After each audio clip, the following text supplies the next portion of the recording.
Hello, my name is Maddie Solden from Music Mastery, and today I'm going to be performing Colliding Visions, the flute part by Balmages, and I'm going to be showing you what that flute part sounds like and some tips and tricks for if you're working on it at home to bring back to your band. So here we go. I'm going to play the first all the way through top to bottom.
We're going to skip ahead to 59 when flute comes back in. I'll give you 4.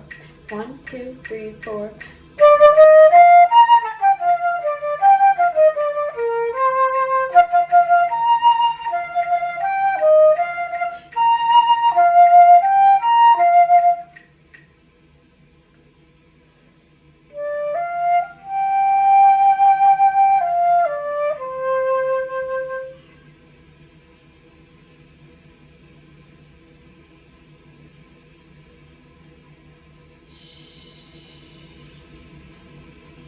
Okay, so I hope that performance was helpful so you could hear from top to bottom how Colliding Visions goes.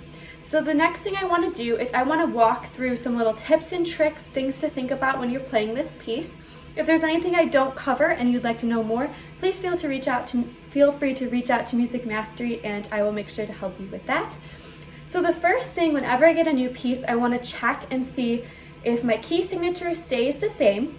Luckily, this piece does, so we have B flats and E flats the entire time, so you never have to worry about that.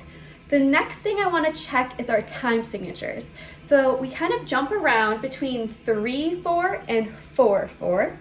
So if you look at the beginning part, from the beginning to 17, this is our slower part. So this part is supposed to be played slowly and lyrically. So very connected, that's why you have those slurs throughout, and very soft. We have a mezzo piano happening throughout most of that area. So I want you to think about how can I phrase this to play like the stereotypical, beautiful flute sound.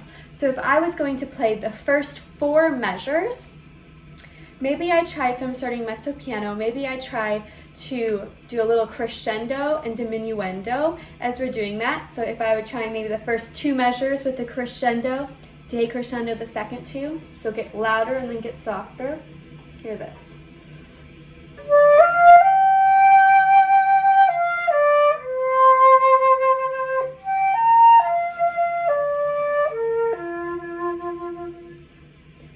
So right when I get to that low F, make sure you fade out. So try to think of your sound just melting into the group and disappearing into that. So practice doing that with a tuner to make sure that you're not going completely out of tune, but I don't want you to end like this.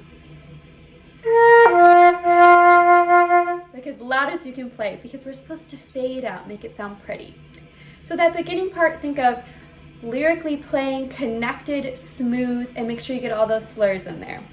When I get to 17, we're at Allegro, which is faster, it's lively, it's brisk, like you're jumping around all over the place. So when I'm playing this, I put the metronome on to 158, like it says in there, and I want to make sure that I'm just moving along and I'm not dragging the tempo. We're kind of at that mezzo piano land.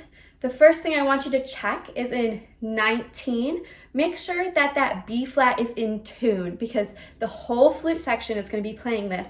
So try to make it in tune. So before you get to that part, maybe tune your B flats. So I have my tuner out here, tonal energy, and it will give me a smiley face if I'm in tune. So maybe before you play this piece, check and make sure your B flat's in tune. You're gonna play a lot of B flats. So you'll play through that, and then key thing, when I get to 26, we have a crescendo. So really move that line, maybe start softer in 25, and then crescendo into 27. So I'm gonna play starting at 19, just so you can hear that.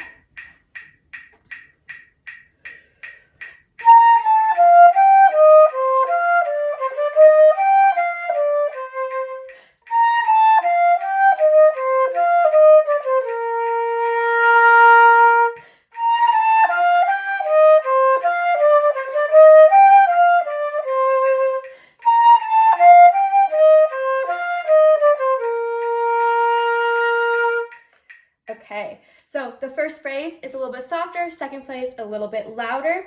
Something else I want you to notice is whenever I have a rest, I breathe. This is really important because you won't be able to get through the phrase. So when I have a rest in 19, in 27, 31, make sure you're using that to take a good breath. So if I were playing at 26, really fill up right there. Okay, looking at 35, we have these little, kind of like a carrot, that's what I call it on top. It's an accent, so we want to emphasize those. So I like to think of the syllable dot, dot, dot, dot, dot. Okay, so I want to think of that, add some emphasis to it. This is forte, the loudest you're going to be. So really try to make a difference between going, okay? So practice going through that measure, make a difference between what you had before and what you're playing there. When you get to 47, we have slurs again. So we just came from playing, excuse me. So we just came from playing that, and now we're playing. So that is like the beginning. So I would suggest taking your pencil, writing like the beginning. Make sure those slurs, we don't want to be playing accented there. Then we keep going. When you get to 67, I would draw. So when I want to watch my teacher or my conductor, I draw little glasses, which means watch. So I would draw a pair of glasses there because we're back in 3/4 time and we're slowed down a lot. And when you come in with that part at 68, I'm pretty sure, that is piano, super soft. And it's supposed to sound like it's a solo right there with the flutes. So I need super soft, beautiful, smooth.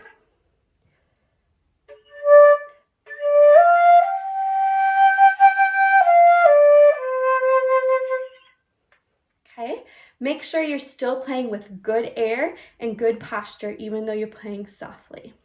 And then at the end, have a little bit of fun doing your shh with the class. So that is Colliding Visions. Just wanted to give you some tips and tricks and walk it through.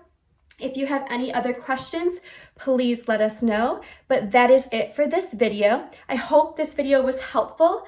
If you're enjoying these videos, be sure to encourage other members of your ensemble to reach out to Music Mastery and get help as well. And remember, you get 3 requests per month on different pieces.